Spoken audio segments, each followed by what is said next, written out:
ನಂಗೆ ಗೊತ್ತಿರೋ ಇದು ನಿಜನೋ ಸುಳ್ಳು ಅಂತ. ಆದರೆ ಒಂದು ಥಿಯರಿ ಇದೆ. ಆ ಥಿಯರಿ ಹೆಸರು ನವೆಂಬರ್ ಡಿಸೆಂಬರ್ ಥಿಯರಿ. ಈ ಥಿಯರಿ ಪ್ರಕಾರ ಈ 2 ತಿಂಗಳಲ್ಲಿ ನೀವು ಯಾರಿಗಾರ ತುಂಬ ಹತ್ರ ಆಯ್ತೀರಾ ಅಥವಾ ತುಂಬಾ ದೂರ ಆಗೋಯ್ತೀರಾ. ಹತ್ರ ಅಂದರೆ ನಿಮ್ಗೆ ಗೊತ್ತಿರೋರೆ ಅಥವಾ ಸ್ಟ್ರೇಂಜರ್ ಯಾವುದೋ ಒಂದು ಅನ್ನೋನ್ ಪರ್ಸನ್ ಬಂದ್ಬಿಟ್ಟು ನಿಮ್ಮ ಹತ್ರ ಆಗ್ಬೋದು, ಅಥವಾ ನಿಮ್ಗೆ ಗೊತ್ತಿರೋರು ಇನ್ನೂ ಕ್ಲೋಸ್ ಆಗ್ಬೋದು. ದೂರ ಆಗೋದಂದರೆ ನಿಮ್ಗೆ ಗೊತ್ತಿರೋರೇ ದೂರ ಆಗ್ಬೋದು, ಅಥವಾ ಯಾರ್ಯಾರೋ ಗೊತ್ತಾಗ್ಬಿಟ್ಟು ತೀರಾ ಹತ್ರ ಬಂದ್ಬಿಟ್ಟು ದೂರ ಹೋಗ್ಬೋದು.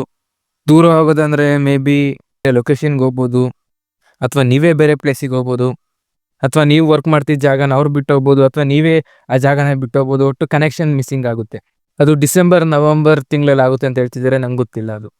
ಈ ಥಿಯರಿ ಅಲ್ದಲೆ ನಾನು ಮಾತಾಡಬೇಕಾಗಿರೋ ವಿಷಯ 500 ಡೇಸ್ ಆಫ್ ಸಮ್ಮರ್ ಮೂವಿ ಬಗ್ಗೆ. ಈ ವಿಡಿಯೋನ 2 ಪಾರ್ಟಾಗಿ ಡಿವೈಡ್ ಮಾಡ್ಬೋದು. ಫಸ್ಟ್ ಪಾರ್ಟಲ್ಲಿ ನಾನು ಮೂವಿನ ರಿವ್ಯೂ ಮಾಡೋಕೆ ಹೋಗ್ತಿದ್ದೀನಿ. ಮೂವಿಲಿ ಏನೇನಿದೆ, ಮೂವಿ ಯಾವ ಥರ ಇದೆ ಅಂತ ಒಂದು ಸ್ಪಾಯ್ಲರ್ ಫ್ರೀ ರಿವ್ಯೂ ಅನ್ಬೋದು ಇದನ್ನು. ಸೆಕೆಂಡ್ ಪಾರ್ಟಲ್ಲಿ ಮೂವಿ ಎಂಡಿಂಗ್ ಬಗ್ಗೆ ಡಿಸ್ಕಸ್ ಮಾಡ್ಕೋತೀನಿ. ನಾನು ಎಂಡಿಂಗ್ ಬಗ್ಗೆ ನನಗೇನು ಅನಿಸ್ತು ಅದನ್ನು ಸೆಕೆಂಡ್ ಪಾರ್ಟಲ್ಲಿ ಹೇಳಕ್ಕೆ ಹೋಗ್ತಿದ್ದೀನಿ. ಮೊದಲಾಗಿ ಈ ಮೂವಿ ಬಗ್ಗೆ ಮಾತಾಡಿದರೆ, ಈ ಮೂವಿ 2009 ರಿಲೀಸ್ ಆಗಿದ್ದು, ಮತ್ತು ಇದರ ರನ್ ಟೈಮ್ 1 hour 35 minutes ಆಗಿದೆ. ಓಕೆ, ಈ ಮೂವಿಯ ಸ್ಟೋರಿ ಬಗ್ಗೆ ಮಾತಾಡೋದಾದರೆ, ಈ ಮೂವಿಯಲ್ಲಿ ಹೆಸರು ಹೇಳ್ದಂಗೆ 500 ಡೇಸ್ ಆಫ್ ಸಮ್ಮರ್. ಇಲ್ಲಿ ಸಮ್ಮರ್ ಅನ್ನೋದು ಒಂದು ಹುಡುಗಿ ಹೆಸರು. ಆ 500 ಡೇಸ್ ವಿತ್ ಸಮ್ಮರ್. ಈ ಮೂವಿಯಲ್ಲಿ ಇಬ್ಬರು ಮೇನ್ ಕ್ಯಾರೆಕ್ಟರ್ ಇದ್ದಾರೆ. ಒಬ್ಬ ಮೇನ್ ಕ್ಯಾರೆಕ್ಟರ್ ಹೆಸರು ಟಾಮ್, ಇನ್ನೊಬ್ಳು ಮೇನ್ ಕ್ಯಾರೆಕ್ಟರ್ ಹೆಸರು ಸಮ್ಮರ್. ಮೊದಲಾಗಿ ಈ ಮೂವಿ ಶುರು ಆದಂಗೆ ಡೇ ನಂಬರ್ 488ನ ತೋರಿಸ್ತಿದ್ದಾರೆ ಇವರು. ಇಲ್ಲಿ ಯಾರೋ ಇಬ್ಬರು ಒಂದು ಬೆಂಚಲ್ಲಿ ಕೂತ್ಕೊಂಡು ಏನೋ ನೋಡ್ತಾ ಇರ್ತಾರೆ, ಏನೋ ಡಿಸ್ಕಸ್ ಮಾಡ್ತಾರೆ ಅಂತ ತೋರಿಸ್ತಿದ್ದಾರೆ. ಮತ್ತೆ ಹುಡುಗಿ ಕೈ ಕೂಡ ತೋರಿಸ್ತಾಳೆ, ಅವ್ರಿಗೊಂದು ಎಂಗೇಜ್ಮೆಂಟ್ ರಿಂಗ್ ಹಾಕೊಂಡ್ರಂಗೆ ಏನೋ ತೋರಿಸ್ತಿದ್ದಾರೆ. ಅಷ್ಟೇ ನಾನು ನೋಟಿಸ್ ಮಾಡಲಿಲ್ಲ, ಆದರೆ ವಿಡಿಯೋ ಮಾಡ್ಬೇಕಾದ್ರೆ ಇನ್ನೊಂದ್ಸಲಿ ನೋಡಿದ್ಮೇಲೆ ನೋಟಿಸ್ ಮಾಡಿದೆ ನಾನು. ಮತ್ತೆ ಸ್ಟೋರಿ ಡೇ 1ಗೆ ಬರುತ್ತೆ. ಡೇ 1 ಇಲ್ಲಿ ನರೇಟರ್ ಹೇಳ್ತಿದ್ದಾರೆ ಇದೊಂದು ಲವ್ ಸ್ಟೋರಿ ಅಲ್ಲ, it's a story about a boy who meets a girl. ಹಾಗೆ ಇದನ್ನು 2 ಸಲ ಕೂಡ ಹೇಳ್ತಾರೆ, ಇದೊಂದು ಲವ್ ಸ್ಟೋರಿ ಅಲ್ಲ, it's not a love story, it's a story about a boy who meets a girl. Day 1ಅಲ್ಲಿ ತೋರಿಸ್ತಾರೆ ನಮ್ಮ ಮೇನ್ ಕ್ಯಾರೆಕ್ಟರ್ ಟಾಮ್ ಒಂದು ಗ್ರೀಟಿಂಗ್ ಆಫೀಸಲ್ಲಿ ಕೆಲಸ ಮಾಡ್ತಿದ್ದಾನೆ. ಅಂದರೆ ಒಂದು ಗ್ರೀಟಿಂಗ್ ಕಾರ್ಡ್ ಮಾಡೋ ಕಂಪ್ನಿಯಲ್ಲಿ ಕೆಲಸ ಮಾಡ್ತಿರ್ತಾನೆ. ಒಂದು ಐಡಿಯಾನ ಡಿಸ್ಕಸ್ ಮಾಡ್ತಿರ್ತಾರೆ.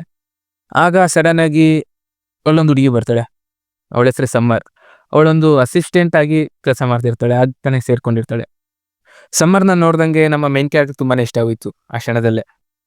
ಮತ್ತೆ ಸಡನ್ನಾಗಿ ಡೇ ನಂಬರ್ 288 ಅನ್ಕೊತೀನಿ.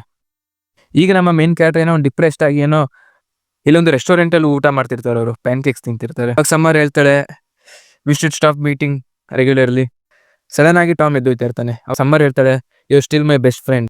ಇದನ್ನ ಕೇಳ್ಬಿಟ್ಟು ಅವ್ರು 3 ಜನದ ಮಧ್ಯೆ ಡಿಸ್ಕಸ್ ಮಾಡ್ತಾ ಇರ್ತಾನೆ ಅವರ ಫ್ರೆಂಡ್ಸ್. ಮತ್ತೆ ಅವಾಗ ಒಂದು ವಿಚಾರ ಹೇಳ್ತಾನೆ, ಈ ವಾಂಟ್ ಸಮ್ಮರ್ ಬ್ಯಾಕ್. ಮತ್ತೆ ಸ್ಟೋರಿ ಡೇ 2 ಕರ್ಕೊಂಡು ಹೋಗುತ್ತೆ. ಮತ್ತೆ ಒಂದು ಸಣ್ಣ ರೆಫರೆನ್ಸ್ ಡೇ 3 ಡೇ 4 ಅಲ್ಲಿ ಇಬ್ರು ಮೀಟ್ ಆಗೋದು, ಯಾವ ಥರ ಮೀಟ್ ಆಯ್ತಾರೆ. ಒಂದು ನಾರ್ಮಲ್ ಲವ್ ಸ್ಟೋರಿಯಲ್ಲಿ ಏನು ತೋರಿಸಿದ್ದಾರೆ ಅದನ್ನೇ ತೋರಿಸಿದ್ದಾರೆ. ನಾನು ಈ ಮೂವಿ ನೋಡ್ಬಿಟ್ಟು ಒಂದು ನಾರ್ಮಲ್ ಲವ್ ಸ್ಟೋರಿ ಅನ್ಕೊಂಡಿದ್ದೆ. ಏನಂತೇನು ವಿಚಾರ ಇಲ್ಲ, ಒಂದು ನಾರ್ಮಲ್ ಆಗಿ ಹೋಯ್ತಿದ್ದೆ ಎಲ್ಲನೂ. ಮತ್ತೆ ಅವ್ನು ಸಮ್ಮರ್ನ ಪಡ್ಕೊತಾನೆ, ಆ ಥರ ಸ್ಟೋರಿ ಎಂಡ್ ಆಗುತ್ತೆ ಅಂತ ನಾನು ಅಂದ್ಕೊಂಡಿದ್ದೆ. ಆದರೆ ಇಲ್ಲಿ ಆ ಥರ ಆಗಲಿಲ್ಲ, ಸ್ವಲ್ಪ ಡಿಫ್ರೆಂಟ್ ಇದೆ ಇದರಲ್ಲಿ. ಆ ಟಾಮ್ ಮತ್ತು ಸಮ್ಮರ್ ಮಧ್ಯದಲ್ಲಿರೋ 500 ಡೇಸ್ನ ಈ ಮೂವಿಯಲ್ಲಿ ತೋರಿಸಿದ್ದಾರೆ. ಟಾಮ್ ಮತ್ತು ಸಮ್ಮರ್ ಒಂದಾಯ್ತಾರೆ ಅಥವಾ ಬೇರೆ ಆಯ್ತಾರೆ, ಯಾವ ಥರ ಬೇರೆ ಆಯ್ತಾರೆ, ಏನಕ್ಕೋಸ್ಕರ ಬೇರೆ ಆದರೂ ಅದನ್ನು ತಿಳ್ಕೊಬೇಕಂದ್ರೆ ನೀವು ಈ ಮೂವಿ ನೋಡಬೇಕು. ಈ ಮೂವಿಯಲ್ಲಿ ನಂಗೊಂದು ವಿಚಾರ ತುಂಬ ಇಷ್ಟ ಆಯಿತು. ಅವರು ಟೈಟಲ್ ಕಾರ್ಡ್ ತೋರಿಸಿದ್ದಾರೆ, ಇದು ಎಷ್ಟನೇ ಡೇ ಅಂತ. ಅಂದರೆ ಎಕ್ಸಾಂಪಲ್ 1 2 3 ಆ ಥರ ತುಂಬ ಡೇಸ್ನ ತೋರಿಸ್ತೇವೆ ಇವರು. ಇದ್ರ ಮಧ್ಯದಲ್ಲಿ ಒಂದು ಇನ್ಸಿಡೆಂಟ್ ಆಗುತ್ತೆ, ಡೇ ನಂಬರ್ 288 ಅನ್ಕೊತೀನಿ. ಅವಾಗ ಆ ಟೈಟಲ್ ಕಾರ್ಡ್ ಕಲರ್ ಚೇಂಜ್ ಆಗೋಗುತ್ತೆ, ಒಂಥರ ಫೇಡೆಡ್ ಕಲರ್ ಆಗೋಗುತ್ತೆ. ಮತ್ತು ಡೇ ನಂಬರ್ 1ಅಲ್ಲಿ ಸ್ವಲ್ಪ ಗ್ರೀನರಿ ತೋರಿಸಿದ್ದಾರೆ. ಅಂದರೆ ಒಂದು ಇನ್ಸಿಡೆಂಟ್ ಆದಮೇಲೆ ಮತ್ತು ಬಿಫೋರ್ ಆಫ್ಟರ್, ಅಂದರೆ ಒಂದು ಇನ್ಸಿಡೆಂಟ್ನ ಮೇನ್ ಆಗಿ ಇಟ್ಕೊಂಡು ಅದ್ರ ಹಿಂದೆ ನಡೀತು ಮುಂದೆ ನಡೀತು ಅದನ್ನು ಒಂದು ಕಾರ್ಡ್ ಮುಖಾಂತರ ಎಕ್ಸ್ಪ್ರೆಸ್ ಮಾಡ್ತಿದ್ದಾರೆ ಇವರು. ಆ ಕಾರ್ಡ್ ಏನು ಸಿಂಬಲೈಸ್ ಮಾಡುತ್ತೆ ಅಂದರೆ ಟಾಮ್ ಈಗ ದುಃಖದಲ್ಲಿದ್ದಾನೆ ಅನ್ನೋದು, ಅಂದರೆ ಸಮ್ಮರಿಂದ ದೂರ ಆಗ್ತಿದ್ದಾನೆ ಅನ್ನೋದನ್ನ ತೋರಿಸ್ತಿದ್ದಾರೆ ಇವರು. ಗ್ರೀನರಿ ಏನು ತೋರಿಸಿದ್ದಾರೆ, ಸಮ್ಮರ್ಗೆ ಇವನು ಹತ್ರ ಆಯ್ತಿದ್ದಾನೆ ಅನ್ನೋದು ತೋರಿಸ್ತಿದ್ದಾರೆ. ಈ ಮೂವಿಯ ರನ್ ಟೈಮ್ 1 hour 35 minutes ಅನ್ಕೋತೀನಿ. ನನಗೆ ಈ ಮೂವಿ ನೋಡಿದಾಗ ಇದೊಂದು 1 hour 35 minutes ನೋಡ್ದಂಗೆ ಅನಿಸಲಿಲ್ಲ ನನಗೆ. ಅದೇ ಇದು ಫುಲ್ ಮೂವಿನೇ ನೋಡ್ದಂಗೆ ಅನಿಸ್ತು. 2 hour 20 minutes 2 hour 30 minutes movie ಅನಿಸ್ತು. ಹಾಗಂತ ಈ ಮೂವಿ ಬೋರಿಂಗ್ ಅಲ್ಲ. ಇಲ್ಲಿ ಏನೆಲ್ಲ ಟ್ರೈ ಮಾಡ್ತಿದ್ದೀನಿ ಅಂದರೆ 1 hour 35 minutesಲ್ಲಿ ಇವರು ತುಂಬ ವಿಚಾರ ತೋರಿಸಿದ್ದಾರೆ, ತುಂಬ ವಿಚಾರ ಹೇಳೋಕ್ಕೆ ಟ್ರೈ ಮಾಡಿದವರು ಇವರು. ಮತ್ತು ಮೂವಿ ಸ್ಟಾರ್ಟಿಂಗಲ್ಲೇ ಇವರು ಹೇಳಿದ್ದಾರೆ, ಟಾಮ್ ಮತ್ತು ಸಮ್ಮರ್ದು ಇಂಟ್ರೊಡಕ್ಷನ್ ಕೊಟ್ಟಿದ್ದಾರೆ. ಟಾಮ್ ಒಬ್ಬ ನಾರ್ಮಲ್ ಹುಡುಗ ಆಗಿರ್ತಾನೆ, ಇವನು ಲವ್ ಸ್ಟೋರಿ ಫ್ಯಾಂಟಿಸಿ ಅದರ ಮೇಲೆಲ್ಲ ತುಂಬ ಬಿಲೀವ್ ಮಾಡ್ತಾನೆ, ಮೂವೀಸ್ ನೋಡ್ಕೊಂಡು ಬೆಳೆದಿರ್ತಾನೆ. ಮತ್ತು ಇವನೊಂದು ಮೂವಿನ ಮಿಸ್ಅಂಡರ್ಸ್ಟುಡ್ ಮಾಡ್ಕೊಂಡಿದ್ದಾನೆ, ಗ್ರಾಜ್ಯುಯೇಟ್ ಅನ್ನೋ ಮೂವಿ ಅಂತ. ಅದನ್ನು ಕೂಡ ಇವರು ಮೆನ್ಷನ್ ಮಾಡಿದ್ದಾರೆ. ಮತ್ತು ಸಮ್ಮರ್ ಬಗ್ಗೆ ಮಾತಾಡೋದಾದರೆ, ಸಮ್ಮರ್ ಚಿಕ್ಕ ವಯಸ್ಸಲ್ಲಿ ಅವ್ರ ತಂದೆ ತಾಯಿ ಡಿವೋರ್ಸ್ ತೊಗೊಳ್ತಾರೆ. ಏನಕ್ಕೆ ತೊಗೊಳ್ತಾರೆ ಅದೆಲ್ಲ ಎಕ್ಸ್ಪ್ಲೇನ್ ಮಾಡಿಲ್ಲ ಇವರು. ಲವ್ ಫ್ಯಾಂಟಸಿ ಫೇತ್ ಅಷ್ಟು ಬಗ್ಗೆ ಇಂಟ್ರೆಸ್ಟೇ ಇಲ್ಲ, ಅದ್ರ ಬಗ್ಗೆ ಬಿಲೀವೇ ಮಾಡಲ್ಲ ಇವರು. ಇವ್ರು ಕೂಡ ಒಂದು ಇಂಡಿಪೆಂಡೆಂಟ್ ಆಗಿರೋಕ್ಕೆ ಟ್ರೈ ಮಾಡ್ತಾರೆ. ಅಂದರೆ ಬಾಯ್ ಫ್ರೆಂಡ್ ಗರ್ಲ್ ಫ್ರೆಂಡ್ ಆ ಸಿಚುವೇಶನ್ ಆ ರಿಲೇಷನ್ಶಿಪ್ಪಿಗೆ ಬರೋಕ್ಕೆ ಇಷ್ಟ ಇಲ್ಲ ಇವಳಿಗೆ. ಮತ್ತು ಸಮ್ಮರ್ ಇದನ್ನು ಕ್ಲಿಯರ್ ಆಗಿ ಮೆನ್ಷನ್ ಕೂಡ ಮಾಡಿರ್ತಾಳೆ ಟಾಮ್ಗೆ. ಓಕೆ, ಇದಾಯಿತು ಈ ಮೂವಿಯ ಒಂದು ಸ್ಪಾಯ್ಲರ್ ಫ್ರೀ ರಿವ್ಯೂ ಅನ್ಬೋದು. ಈಗ ನೆಕ್ಸ್ಟ್ ನಾನು ಈ ಮೂವಿ ಎಂಡಿಂಗ್ ಬಗ್ಗೆ ಡಿಸ್ಕಸ್ ಮಾಡಬೇಕು. ಆಯ್ತು, ಇನ್ಸಿಡೆಂಟ್ ಎಲ್ಲ ಆಗೋದ್ಮೇಲೆ ಟಾಮ್ ವಾಪಸ್ ಸಮ್ಮರ್ ಹತ್ರ ಹೋಗೋಕೆ ಟ್ರೈ ಮಾಡ್ತಾನೆ. ಅವನಿಗೆ ಅಷ್ಟು ಹೋಗೋಕ್ಕಾಗ್ತಾ ಇರಲಿಲ್ಲ. ಟಾಮ್ನ ನೋಡೋಕ್ಕಾಗ್ದಲ್ಲ ಈ ಪರಿಸ್ಥಿತಿಯಲ್ಲಿ ಫ್ರೆಂಡ್ಸ್ ಎಲ್ಲ ಒಂದು ಬ್ಲೈಂಡ್ ಡೇಟ್ ಕೂಡ ಅರೇಂಜ್ ಮಾಡ್ತಾರೆ ಇವನಿಗೋಸ್ಕರ. ಆದರೆ ಅವ್ನಿಗೆ ಯಾವುದೇ ರೀತಿಯ ಇಂಟ್ರೆಸ್ಟ್ ಬರಲಿಲ್ಲ ಬ್ಲೈಂಡ್ ಡೇಟ್ ಮೇಲೆ. ಇಲ್ಲೂ ಕೂಡ ಅವ್ನು ಸಮರ್ನೇ ಹುಡುಕ್ತಾ ಇರ್ತಾನೆ. ಆದರೆ ಒಂಥರ ಸಿಚುವೇಶನ್ ಮಾಡ್ಬಿಟ್ಟು ಇವ್ರ ಫ್ರೆಂಡ್ಸೇ ಇವರಿಬ್ಬರನ್ನ ಮೀಟ್ ಆಗಂಗೆ ಮಾಡ್ತಾರೆ ವಾಪಸ್. ಅವಾಗ ಸಮರ್ ಟಾಮ್ನ ಒಂದು ಪಾರ್ಟಿ ಕೂಡ ಇನ್ವೈಟ್ ಮಾಡ್ತಾಳೆ ಅವಳು. ಇಲ್ಲೊಂದು ಸಿಚುವೇಶನ್ ಎಕ್ಸ್ಪ್ಲೇನ್ ಮಾಡಿದೀವಿ ಇವರು, ರಿಯಾಲಿಟಿ ಮತ್ತು ಎಕ್ಸ್ಪೆಕ್ಟೇಷನ್. ನಾವೇನು ಎಕ್ಸ್ಪೆಕ್ಟ್ ಮಾಡ್ತೀವಿ ಅದು ರಿಯಾಲಿಟಿ ಆಗಿರ್ಬೋದು, ಒಂದೊಂದ್ಸಲಿ ಆಗೋದು ಇಲ್ಲ. ಮೆಜಾರಿಟಿ ಟೈಮಲ್ಲಿ ನಾವೇನು ಎಕ್ಸ್ಪೆಕ್ಟ್ ಮಾಡ್ತೀವಿ ಅದು ರಿಯಾಲಿಟಿ ಆಗಲ್ಲ, ಕೆಲವೊಂದ್ಸಲಿ ಆಗುತ್ತೆ. ಆದರೆ ಈ ಮೂವಿಲಿ ಅದು ರಿಯಾಲಿಟಿ ಆಗಲಿಲ್ಲ. ಟಾಮ್ ಬೇರೆನೇ ಎಕ್ಸ್ಪೆಕ್ಟ್ ಮಾಡಿದ್ದ, ಅಲ್ಲಿ ನಡೆದಿದ್ದ ವಿಚಾರನೇ ಬೇರೆ. ಆ ಸಿಚುವೇಶನ್ ಆದಮೇಲೆ ಟಾಮ್ ಕೂಡ ಅಪ್ಸೆಟ್ ಮಾಡೋಕ್ಕೆ ಟ್ರೈ ಮಾಡ್ತಾ ಇರ್ತಾನೆ. ಅವ್ನಿಗೆ ವರ್ಕ್ ಮೇಲೆ ಯಾವುದೇ ರೀತಿ ಇಂಟ್ರೆಸ್ಟ್ ಇರಲಿಲ್ಲ. ಅವನೊಬ್ಬ ಆರ್ಕಿಟೆಕ್ಟ್ ಸ್ಟೂಡೆಂಟ್ ಆಗಿದ್ದ, ಅಂದರೆ ಗ್ರಾಜುಯೇಷನ್ ಮುಗಿಸಿದ್ದಾನೆ ಅವನು ಆರ್ಕಿಟೆಕ್ಚರಲ್ಲಿ. ಅವನಿಗೆ ಗ್ರೀಟಿಂಗ್ ಕಾರ್ಡ್ ಬಗ್ಗೆನೇ ಏಟ್ ಬರೋಕ್ಕೆ ಶುರು ಆಯ್ತು. ಹಾಗಾಗಿ ಒಂದು ಟೈಮಲ್ಲಿ ಅವನು ಆ ಜಾಬ್ ಕೂಡ ಕ್ವಿಟ್ ಮಾಡ್ತಾನೆ. ಅಂದರೆ ಸಮ್ಮರಿಂದ ತುಂಬ ದಿನ ದೂರ ಇರ್ತಾನೆ ಅವನು. ಮತ್ತೆ ಅವನು ಆರ್ಕಿಟೆಕ್ಚರ್ ಮೇಲೆ ಫೋಕಸ್ ಮಾಡ್ತಾನೆ, ಏನೋ ಡ್ರಾಯಿಂಗ್ ಎಲ್ಲ ಬಿಡಿಸ್ತಾ ಇರ್ತಾನೆ. ಮತ್ತೆ ಟಾಮ್ ಗೊತ್ತಾಗುತ್ತೆ ಸಮ್ಮರ್ ಮದುವೆ ಆದ್ಲು ಅಂತ. ಟಾಮ್ ಜೊತೆ ಅಲ್ಲ, ಬೇರೆಯವ್ರ ಜೊತೆ. ಮತ್ತೆ ಡೇ ನಂಬರ್ 488ಗೆ ಬರ್ತೀವಿ ನಾವು. ಅದೇ ಡೇ ಸ್ಟಾರ್ಟಿಂಗ್ ತೋರಿಸಿದ್ದೇನೆ. ಈಗ ಟಾಮ್ ಒಂದು ಕಡೆ ಕೂತ್ಕೊಂಡಿರ್ತಾನೆ. ಅವ್ನು ಮುಂಚೆನೇ ಮೆನ್ಷನ್ ಮಾಡಿರ್ತಾನೆ ಇದು ಅವನ ಫೇವ್ರೇಟ್ ಲೊಕೇಶನ್ ಅಂತ. ಅಲ್ಲಿ ಬಂದು ಸುಮ್ಮನೆ ಕೂತ್ಕೊಂಡಿರ್ತಾನೆ ಅವನು. ಅವಾಗ ಸಡನ್ ಆಗಿ ಹಿಂದೆಯಿಂದ ಒಂದು ವಾಯ್ಸ್ ಬರುತ್ತೆ, ಹಾಯ್ ಟಾಮ್ ಅಂತ. ತಿರುಗಿ ನೋಡಿದಾಗ ಅದು ಸಮ್ಮರ್ ಟಾಮ್ ಹತ್ರ ಬರ್ತಾಳೆ. ಸ್ವಲ್ಪ ಕ್ಲಾರಿಫಿಕೇಶನ್, ಸುಮಾರು ಜನಕ್ಕೆ ಇದು ಕ್ಲಾರಿಫಿಕೇಶನ್ನೇ ಸಿಗಲ್ಲ ರಿಯಲ್ ಲೈಫಲ್ಲಿ. ಆದರೆ ಟಾಮಿಗೊಂದು ಕ್ಲಾರಿಫಿಕೇಶನ್ ಸಿಗ್ತಿದೆ. ಅವನ ಅದೃಷ್ಟ ಅನ್ಬೋದು ಇದನ್ನ. ಮತ್ತೆ ಸಮ್ಮರ್ ಜೊತೆ ಮಾತಾಡ್ತಾನೆ ಅವನು.